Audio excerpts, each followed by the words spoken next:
Hi, this is Scott Garibay, and today I want to talk about your Dungeons & Dragons 5th Edition campaign, how to make your Dungeons & Dragons 5th Edition campaign better by understanding an absolutely critical macro event within American history.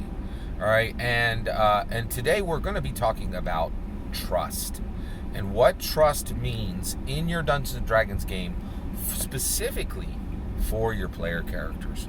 Because there's a macro event that just happened in American history that tells us more about trust than I think anyone in America had any idea they would need to know.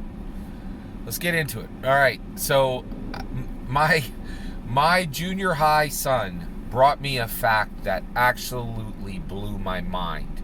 He said it, and I'm like, and more, my son will say things, and I'm like, that can't be right. And then I'll go find his numbers, and they're 100% right. I was just so shocked by this astounding statistic that I'm going to share with you right now. Okay. On Wednesday, May 19th, okay, my junior high son said to me, hey, only 38% of Americans are vaccinated. And I was like, what? Are you kidding? And he was like, no, that's where we're at right now, right?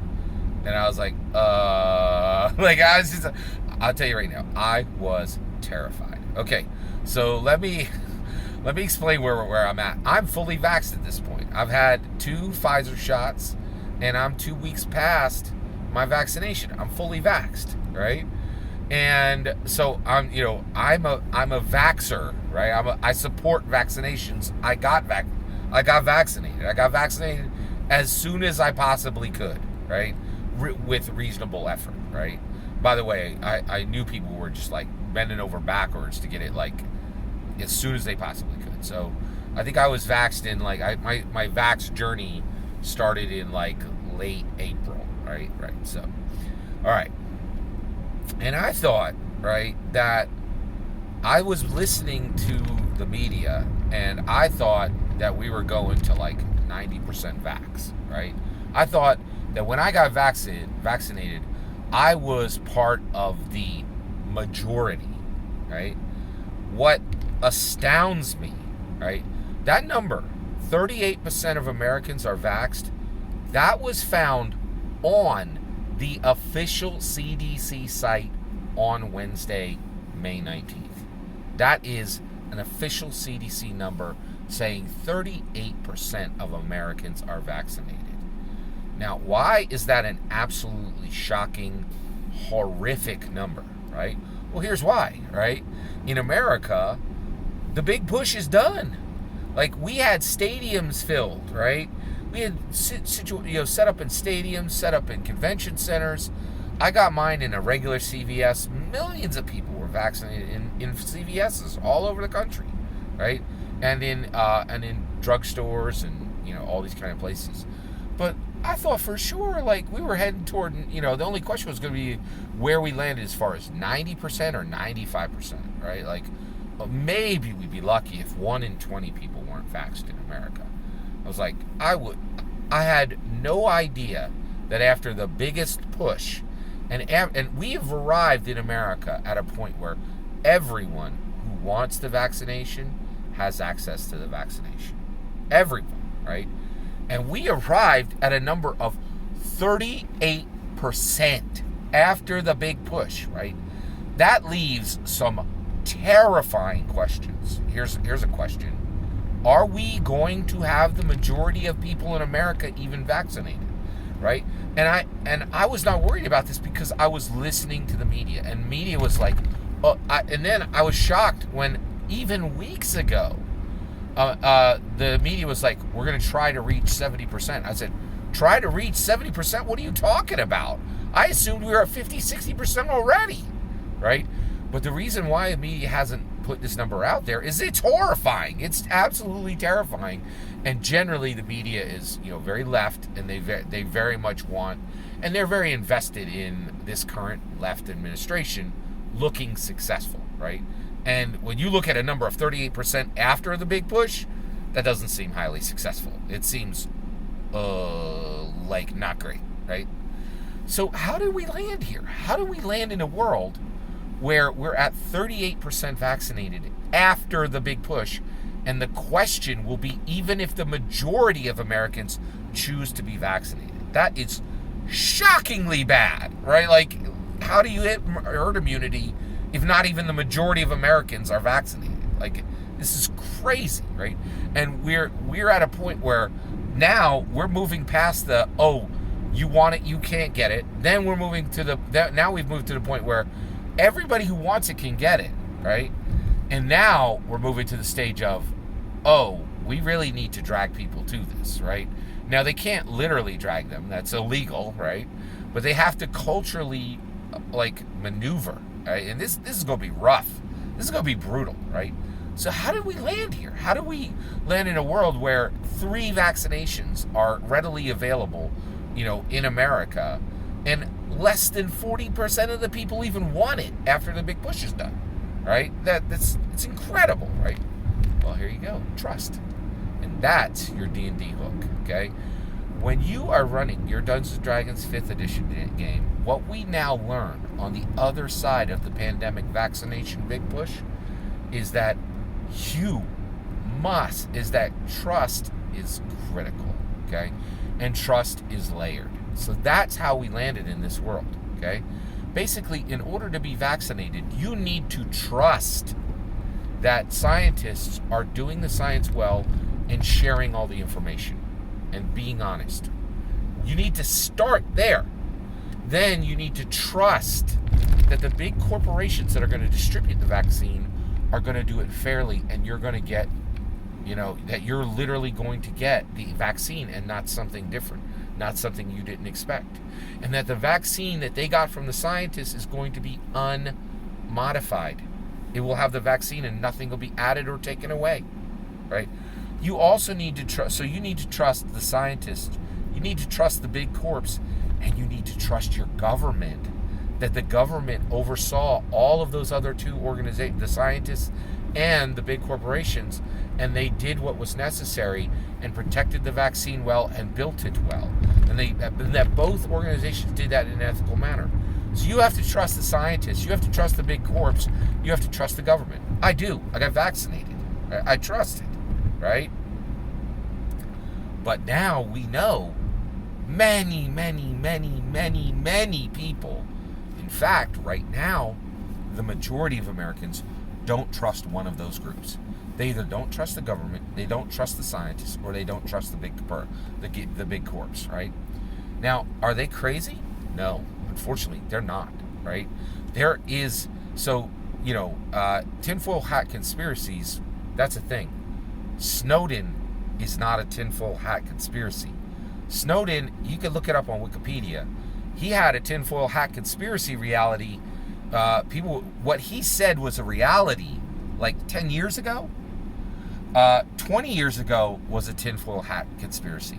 Snowden came along and said, listen, this is a fact.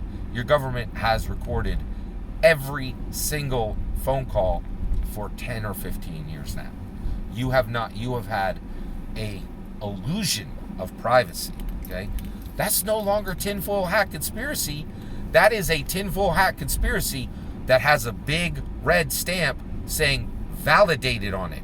And the reason why I know this is somebody I cared about deeply told me that.